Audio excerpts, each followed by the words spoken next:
नमस्कार। अर्थनीति में आपका स्वागत है। गोल्डमैन सैक्स की एक रिपोर्ट जिसमें दावा किया गया था कि आने वाले 25 बरस में भारत के बाजार के सामने दुनिया के सभी बड़े बाजार बौने हो जाएंगे। 2075 का आलम ये होगा कि अमेरिका तक भारत से पीछे हो जाएगा। मौजूदा समय को देखा तो ये दावा सही भी लग रहा है, क्योंकि 2014 के बाद से शेयर बाजार ने जो स्पीड पकड़ी है, ऐसी स्पीड कभी नहीं पकड़ी गई। जी हाँ, 7 अप्रैल 2014 की बात करें तो सेंसेक्स 22,343 अंकों पर था। 26 मई 2014 को प्रमुख सूचकांक 24,700 अंकों के पार पहुंच गया। 2019 का चुनावी बिगुल बजने से पहले 10 अप्रैल तक सेंसेक्स 38,600 अंकों पर पहुंच गया। मोदी सरकार के पहले कार्यकाल में बाजार ने करीब 73% यानी 16,250 अंकों से ज़्यादा की छलांग लगाई। 2020 में कोरोना को खत्म करने के लिए सरकार ने दुनिया के पटल पर सफलता की कहानी लिखी और 2020 में शेयर बाजार ने भी दुनिया के बाजारों के मुकाबले निवेशकों को 15% ज्यादा रिटर्न दिया। मौजूदा समय में सेंसेक्स 65,000 के पार है। मोदी सरकार 2 में सेंसेक्स 66% यानी कि 25,500 अंकों की तेजी दिखा चुका है। बीएसई का मार्केट कैप 7 अप्रैल 2014 को 74,51,817.41 करोड़ पर था। वर्तमान में बढ़कर 2,94,11,131.69 करोड़ तक पहुंच चुका है मार्केट कैप। निवेशकों की झोली में 2,19,59,59,314.28 करोड़ रुपए आ चुके हैं। बाजार में 2014 से 2023 के दौरान विदेशी निवेशकों की अहम भूमिका रही है। विदेशी संस्थागत निवेशकों ने 49 अरब डॉलर से ज्यादा का निवेश किया है। जी हाँ, पूरी बात समझने की कोशिश करेंगे। हमारे साथ 2 खास मेहमान मौजूद हैं। एसएमसी ग्रुप के chairman and managing director Subhash Agarwal और साथ में हैं शेयर इंडिया के वाइस प्रेसिडेंट रवि सिंह। आप दोनों का बहुत बहुत स्वागत है। क्या कुछ हुआ मैंने बता दिया है सुभाष जी, लेकिन कैसे हुआ ये आपको बताना है। 2014 के बाद ये तस्वीर इस तरीके से कैसे बदलने लगी? गुड इवनिंग सभी व्यूअर्स को। देखिए, शेयर मार्केट में यदि हम रिटर्न देखते हैं ना, तो जैसे 1980 में सेंसेक्स 100 था, आज 67,000 के करीब है। तो इसको हम एनुअली कंपाउंड भी करें तो 16% से ऊपर की रिटर्न हमें दर्शाता है। तो ये मार्केट लॉन्ग टर्म के अंदर शेयर मार्केट ही है जो इन्फ्लेशन को बीट करता है। बाकी जो एसेट क्लासेज हैं वो इस तरह की रिटर्न नहीं दे पाते। जैसे मैं बात करूं बैंक डिपॉजिट की, वो 6% के अराउंड देता है। Debts, commercial paper, government securities 6 से 7%, 7.5% के करीब देता है। गोल्ड की यदि रिटर्न की मैं बात करूं लॉन्ग टर्म में तो 7-8% की रिटर्न आएगी। रियल एस्टेट की बात करूं तो 9, 10, 11% तक आएगी। शेयर मार्केट ही है जो हम लास्ट 1980 से आज तक लगभग 43 साल हो गए, इसकी रिटर्न 16% कंपाउंडेड के रूप में आ रही है। तो जैसे कि आपने बताया 2014 से और अभी भी यदि हम लॉन्ग टर्म में कैलकुलेट करेंगे तो return can very from 14 to 18%। और कोरोना के पीरियड में तो हमने देखा था, जैसे उससे पहले, कोरोना से पहले हमारे total demat account around 4 crore थे, आज 14 करोड़ अकाउंट हो चुके हैं डीमैट अकाउंट। और कोरोना में ही हमारे 8 करोड़ के करीब अकाउंट बढ़े थे, 7-8 करोड़ बढ़े थे। तो इन्वेस्टर का रुझान तेज़ी से शेयर मार्केट की तरफ बढ़ रहा है। अभी भी पेनिट्रेशन बहुत कम है, 4%, 4.5% टोटल पॉपुलेशन का लोग जो शेयर मार्केट में इन्वेस्ट करते हैं, तो रुझान अभी भी कम है। यदि मैं एक बात करूं कि अप्रैल 2023 से आज तक जो भी जुलाई है, कि यदि एफआईज की इन्वेस्टमेंट जो हुई है वो 15-16 बिलियन यूएस डॉलर हो चुकी है, जो कि जनवरी फरवरी में वो इंडिया में सेल कर रहे थे और चाइना में परचेज कर रहे थे। मार्च अप्रैल से ये फिगर रिवर्स हो गई, चाइना में सेल कर रहे हैं और इंडिया में बाइंग कर रहे हैं जी। तो इंडियन मार्केट बड़ा पॉजिटिव लग रहा है, डायनामिज्म बढ़ा हुआ है और ये निवेश लगातार बढ़ रहा है। ये एक वजह बताई गई है सुभाष जी के द्वारा। रवि जी, लेकिन निवेशकों का विश्वास तो तभी बहाल होता है ना जब स्थितियां उनके अनुकूल हों, उनके काम के, उनके बिजनेस के अनुकूल हो, तो वो अनुकूलता कैसे आई? देखिए, सबसे पहला स्टॉक मार्केट एक इंडिकेटर है जो कि किसी भी कंट्री की इकॉनमी को दर्शाता है, सबसे पहले। अब अगर आप भारत की इकॉनमी को यहाँ पर देखें तो आजकल मैं आपसे कहता हूँ, यूएस देख लीजिए, चाइना देख लीजिए, यूरोप देख लीजिए, सभी इन्फ्लेशन के शिकार हैं, अभी तक उसको संभाल नहीं पाए हैं। दूसरा, जियोपॉलिटिकल टेंशन एक ऐसा टेंशन है जो कि सबको जो है वो हिला कर रख देता है। इंडिया में ऐसी कोई टेंशन नहीं है। अब किसी से आप निवेश की पूछेंगे तो वो ये नहीं कहेगा कि वो पाकिस्तान निवेश करने जाएगा, वो क्या कहेगा, आपको क्या एटमॉस्फेयर मिल रहा है। यूएस में टेंशन है, यूएस में इन्फ्लेशन का शिकार है, यूरोजोन के हालात ख़राब है, जियोपॉलिटिकल टेंशन रशिया में है।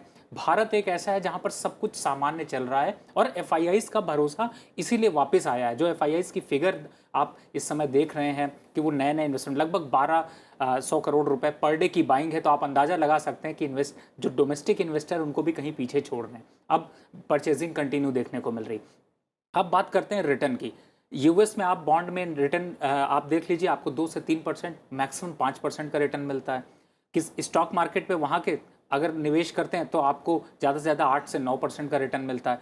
भारत में आपको बहुत चीज़ें मिलती हैं। सबसे बड़ी बात है, आप 15% भी आपको रिटर्न मिल जाता है, 16% भी मिल जाता है, मिड कैप में लगाते हैं तो 40% मिल जाता है। तो मुझे लगता है कि इतना वर्सैलिटी और इतना ज़्यादा जो है वो इफेक्टिव मार्केट इसीलिए है क्योंकि लोगों को यहाँ पर अच्छे रिटर्न्स मिल रहे हैं। अब क्यों मिल रहे हैं, उसके पीछे सबसे बड़ी वजह ये, आप अब देखिए, मैं एक स्टैटिस्टिक्स आपको बताता हूँ, सरप्राइजिंग है कि मोदी जी जब भी विदेश जाते हैं स्टॉक मार्केट 3 से 4% बढ़ जाता है। इनफैक्ट हम एनालिसिस करते हैं तो हमेशा हम ये कोशिश करते हैं, ये देखते हैं कि अगर कोई भी फॉरेन ट्रिप हमारे प्रधानमंत्री जी लगा रहे हैं तो मार्केट में बेरिश के साइन जो होते भी रहते हैं वो खत्म हो जाते हैं और ट्रेंड अपवर्ड जाता है। अब दूसरी साइड क्यों ऐसा होता है, देखिए सबसे बड़ी बात है कि जब आप प्रधानमंत्री जी बाहर जाते हैं तो एफआईआईज़ की डीलिंग होती है, कॉन्फिडेंस बिल्डअप होता है, पैसा वहाँ से आता है। अब भारत की इंफ्रास्ट्रक्चर की ग्रोथ आज सारी कंट्रीज से कंपैरिजन करिए तो चैलेंजिंग है। इस समय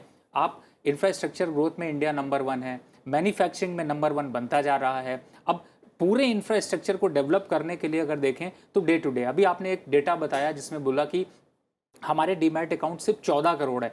145 करोड़ एस्टिमेटेड पॉपुलेशन में अगर 14 करोड़ अकाउंट हैं तो सोचिए, जो आप 2075 की बात अगर करें तो मुझे लगता है अगर 50 करोड़ डीमैट अकाउंट खुल गए तो शायद यूएस वालों को हमारा स्टॉक मार्केट एक बड़ी कैंडल और वो एक छोटे कैंडल में दिखाई देंगे। तो ये डीमैट अकाउंट की भी बात करें तो उसके पीछे भी क्या गवर्नमेंट की पॉलिसीज़ काम करती हैं, या जिस तरीके का एक मोमेंटम सेट किया है सरकार ने, वो भी एक आधार है क्या? देखिए, हमारी जो इकोनॉमी है वो अभी भी 7-8% के करीब ग्रो कर रही है जी। और यदि बड़ी बड़ी रिसर्च बता रही है कि नेक्स्ट 30-40 ईयर्स की हम बात करें तो हम इस एवरेज में ही रहेंगे, 8% ऑन एन एवरेज हमारी इकोनॉमी ग्रो करेगी। अभी जैसे इस बजट में 10 लाख करोड़ का कैपिटल बजट है, तो कैपिटल बजट का मल्टीप्लायर इफेक्ट ग्रोथ में आता है। और यदि हम बात करें कि शेयर मार्केट, तो शेयर मार्केट रिप्रेजेंट करता है इकोनॉमी को, बिजनेस को, और यहाँ पे ग्रोथ बहुत ज़बरदस्त है।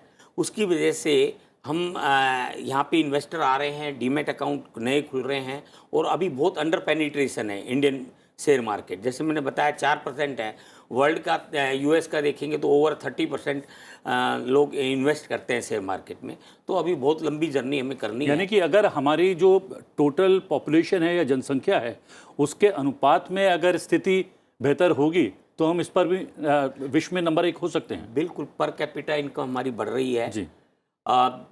जैसे आपने अभी फिगर बता रहे थे 2075 में India will be the number 1 country, कि 19वीं सेंचुरी यूरोप की थी, 20वीं सेंचुरी यूएस की थी, 21वीं सेंचुरी बोला तो ये जाता है चाइना और इंडिया की है, लेकिन मैं कहूँगा सिर्फ इंडिया की है। सिर्फ इंडिया की। हाँ, क्योंकि जो स्टेबिलिटी है, जो डेमोक्रेसी है, जो लीगल सिस्टम है, जो ग्रोथ है, वो इंडिया की चाइना से ज़्यादा है। वहाँ का डेमोक्रेटिक सिस्टम नहीं है, कहाँ कभी कुछ प्रॉब्लम आ सकती है। यहाँ सरकारें चेंजेज होती हैं, बड़ी आसानी से चेंज हो जाती है। तो यहाँ का माइंडसेट बड़ा शांति वाला है। हिंदुइज्म जो है वो शांति प्रिय जी, लोग हैं। ये आपने बात अभी तक तो ये हुई कि विदेशी निवेशकों का विश्वास किस तरीके से बहाल हो रहा है, और आपने कहा कि जिस तरीके से प्रधानमंत्री मोदी वैश्विक पटल पर उनकी लोकप्रियता बढ़ रही है और अलग अलग देशों और राष्ट्राध्यक्षों से मुलाकात भी कर रहे हैं और नए नए पैक्ट हो रहे हैं, नए नए करारों पर हस्ताक्षर हो रहे हैं, एक वजह आपने बताई है। लेकिन अगर बात करें घरेलू इन्वेस्टर्स की, उनका विश्वास किस तरीके से बढ़ रहा है? देखिए, इसको आप इससे अंदाज़ा लगाइए कि इस समय में आईपीओ मार्केट की अगर आपसे चर्चा करूं तो सबसे ज़्यादा जो आईपीओ आ रहे हैं वो आ रहे हैं एसएमईज़ के। मतलब कि आपको स्मॉल जो इंडस्ट्रीज़ हैं वो अब आईपीओ लेकर आ रही हैं, यानी कि जो डोमेस्टिक ग्रोथ है, जो मैन्युफैक्चरिंग ग्रोथ है, वो कहीं ना कहीं से अब जो है वो पटरी पर आती हुई नज़र आ रही। मैं अब इसको आप ऐसे समझिए कि सबसे पहले मैं डिफेंस का एक एग्जांपल लूँगा। आप डिफेंस के स्टॉक्स को देखिए जिनमें कि आपको जब डिफेंस का बजट अलॉट होता है उस टाइम पे सिर्फ स्टॉक बढ़ते थे। आज स्टॉक का अगर कंपैरिजन करें तो 30 से 40% स्टॉक सिर्फ एक साल में बढ़े हैं। और 40% स्टॉक इसलिए नहीं बढ़े कि सिर्फ उनके सब चीज़ें नंबर्स अच्छे, इसलिए बढ़े हैं क्योंकि उनके फंडामेंटल काफ़ी स्ट्रांग है। हम डिफेंस में जो चीज़ें पहले खरीदते थे अब वो लोकल मैन्युफैक्चरिंग होनी शुरू हो गई है। ऑटो इंडस्ट्री का एक एग्जांपल है, आप चिप को लेकर के हम चाइना पर डिपेंडेंट थे, अब इस समय एसएमईज जो हैं उसको लेकर के यहाँ इंडिया में इंडस्ट्री और प्लांट लगा रहे हैं। इनफैक्ट बाहर के भी प्लांट इंडिया में लग रहे हैं। तो मुझे लगता है कि जो डोमेस्टिक इंफ्रास्ट्रक्चर डेवलप हो रहा है आज हाईवेज के मामले में, पहले हम लोग हाईवेज की चर्चा करते थे, यूएस जाइए बहुत बढ़िया हाईवे मिलते हैं, दुबई जाइए आपको बढ़िया हाईवे मिलते हैं। आज इंडिया के हाईवे और दुबई के हाईवे और यूएस के हाईवे में आप कंपैरिजन नहीं बता सकते हैं अगर आप फोटो से सिनेरियो देखें तो। क्यों? क्योंकि इतना इंफ्रास्ट्रक्चर डेवलप हो चुका है। अब यहाँ पर जो अभी जो इस समय एक प्रॉब्लम दिखाई दे रही थी कि लग रहा था कि वो एल नीनो आ जाएगा, मॉनसून अच्छा नहीं होगा, अब मॉनसून भी लगभग नॉर्मल के कंडीशन पे आ गया है। तो मुझे लगता है कि जो अभी का जो डेवलपमेंट है और जो खास तौर से इंडस्ट्री को लेकर के ग्रोथ देखने को मिल रही है, वो ग्रोथ कांस्टेंट यहाँ पर 12 से 16% के बीच में रहेगी। और इसी वजह से एसएमईज के आईपीओ बहुत तेजी से बढ़कर जो है वो स्टॉक मार्केट में लिस्ट करा रहे हैं। अब ये ऐसा इसलिए भी हो रहा है क्योंकि सरकार यहाँ पर सबसे ज़्यादा मदद कर रही है। अगर आप एंटरप्रेन्योर हैं, आप नए कोई चीज़ें डेवलप करना चाहते हैं तो आपको लोन की सुविधाएं बहुत बहुत नॉमिनल कॉस्ट पर मिलती हैं। प्रधानमंत्री जी की बहुत सी योजनाएं हैं जो कि A to Z पब्लिक को कैप्चर करती हैं। अगर आप सीनियर सिटीजन हैं तो उनकी भी इनकम का ध्यान रखा गया है। अगर आप नए हैं पढ़कर निकल रहे हैं तो आप अगर कुछ एंटरप्रेन्योरशिप करना चाहते हैं, नौकरी छोड़कर जब व्यवसाय की तरफ जाते हैं तो स्थिति जो है अनुकूल बनती है और वो साफ तौर पर नज़र आ रहा है। जब मेक इन इंडिया की शुरुआत की जा रही थी, प्रधानमंत्री ने इसका अनाउंसमेंट किया था, तो ये एक शंका जताई जा रही थी कि मेक इन इंडिया से, क्योंकि अब तो पूरा वर्ल्ड ग्लोबल मार्केट के तौर पर काम करता है, तो इससे थोड़ा सा हमें नुकसान होगा। लेकिन हम देख रहे हैं कि मेक इन इंडिया कहीं ना कहीं विदेशी निवेशकों का भी इसलिए विश्वास बहाल हो रहा है कि मेक इन इंडिया हमारा कहीं ना कहीं ट्रैक पर जा रहा है। देखिए, मेक इन इंडिया ट्रैक पे जा रहा है। मैं एक और एग्जांपल देता हूँ जी।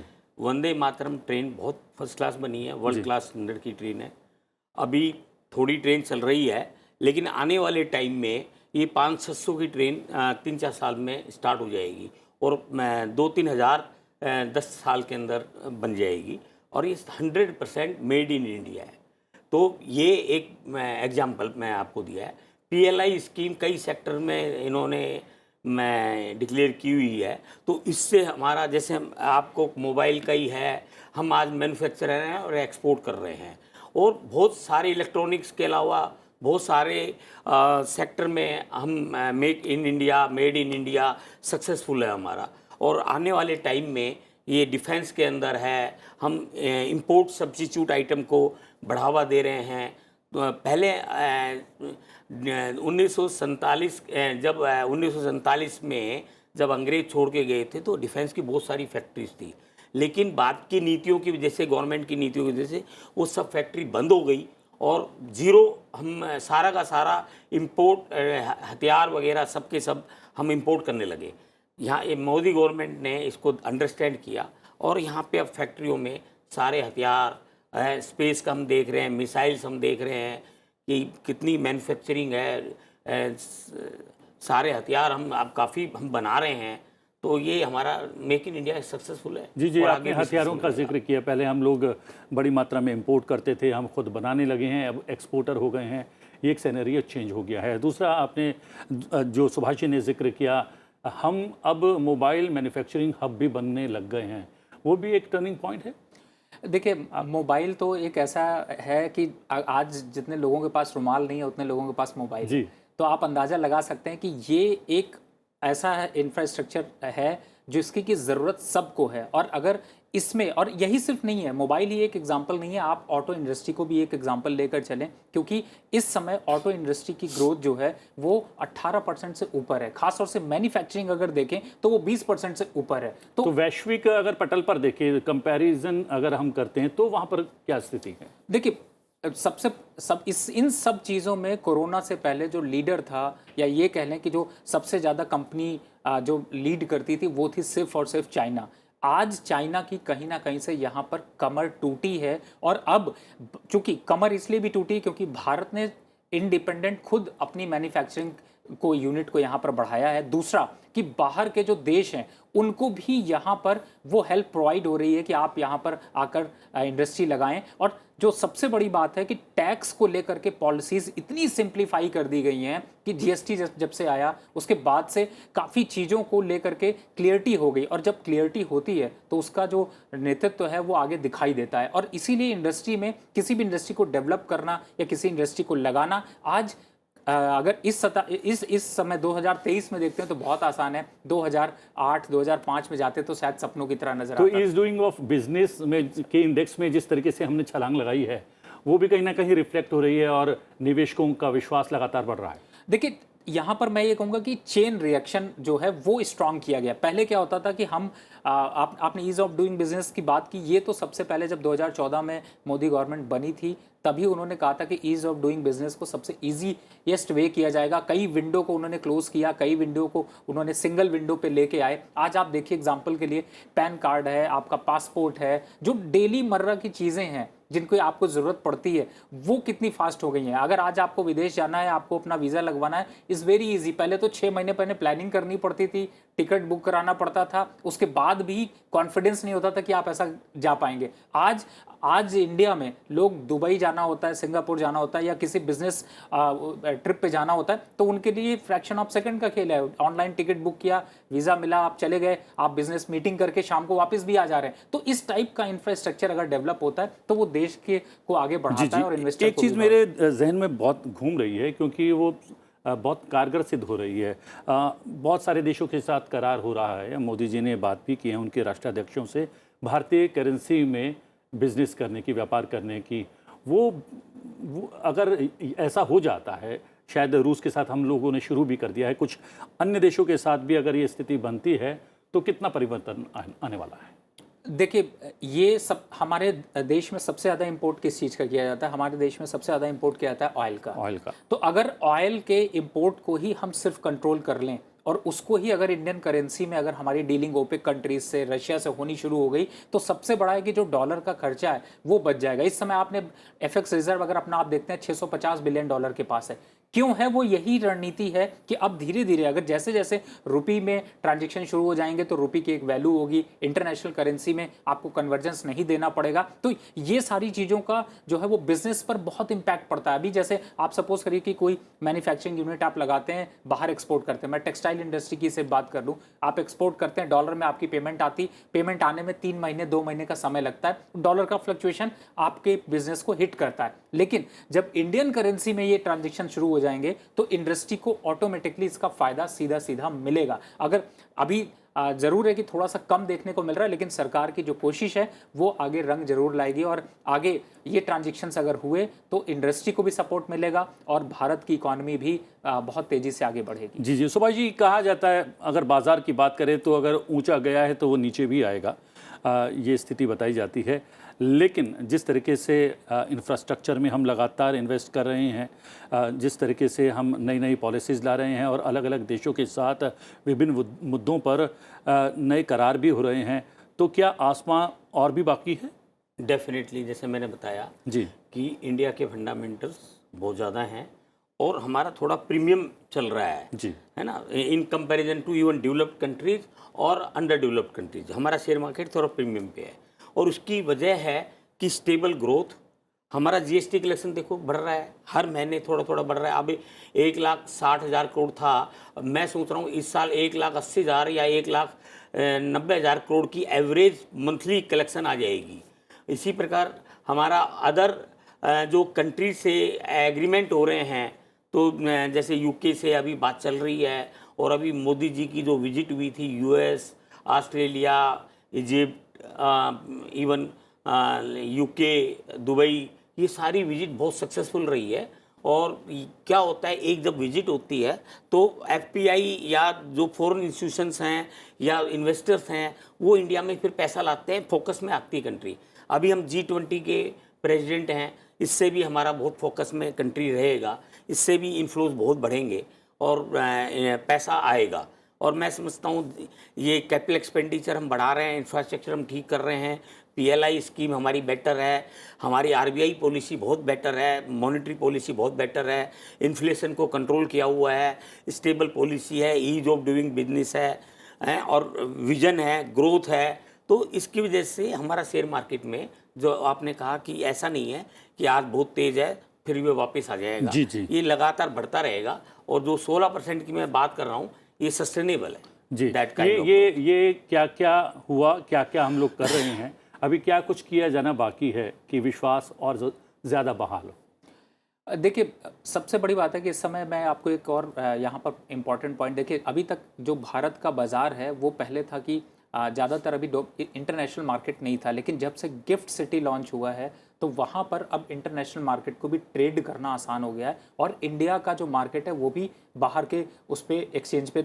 रिफ्लेक्ट होने लगा है। तो इस तरीके की जो चीज़ें हैं, जो खास तौर से शेयर ट्रेडिंग है या फिर इन्वेस्टर के लिए जो प्लेटफॉर्म प्रोवाइड करना है, वो सब चीज़ें तो एक पॉइंट है ही कि जिसकी वजह से आपको तेज़ी दिखेगी। लेकिन जो आज के समय पे है, जैसे अभी इंफ्रास्ट्रक्चर ग्रोथ को लेकर के देखते हैं, आपने अभी डिस्टेंस की बात करी, सर ने बताया कि वंदे भारत जो ट्रेन है, तो ये कनेक्टिविटी जितनी ज़्यादा आगे इम्प्रूव होंगी और जितना ईजी होगा, खास तौर से सामान को एक जगह से दूसरी जगह, जैसे मैं आपको एग्रीकल्चर ग्रोथ की बताता हूँ, पहले एग्रीकल्चर ग्रोथ अगर 10 और 11% होती थी तो लोग कहते थे बहुत है, आज 16-17% पहुंच चुकी है। दाल हम पहले इंपोर्ट करते थे, आज ऐसी हालात हैं कि हम एक्सपोर्ट कर सकते हैं। तो आप समझ सकते हैं कि सिर्फ एक इंडस्ट्री की तरफ ग्रोथ नहीं है, दूसरी इन सब चीज़ों को थोड़ा सा और जो है वो चैनलाइज करने की ज़रूरत है, क्योंकि अभी भी टमाटर अगर देखे जाते हैं या वेजिटेबल देखे जाते हैं, रेट बढ़ जाते हैं, लेकिन वो सिर्फ और सिर्फ स्टॉक को रोकने की वजह से हो जाता है या फिर सही समय पे पहुंच नहीं पाता। तो ये इंफ्रास्ट्रक्चर डेवलपमेंट अगर होते हैं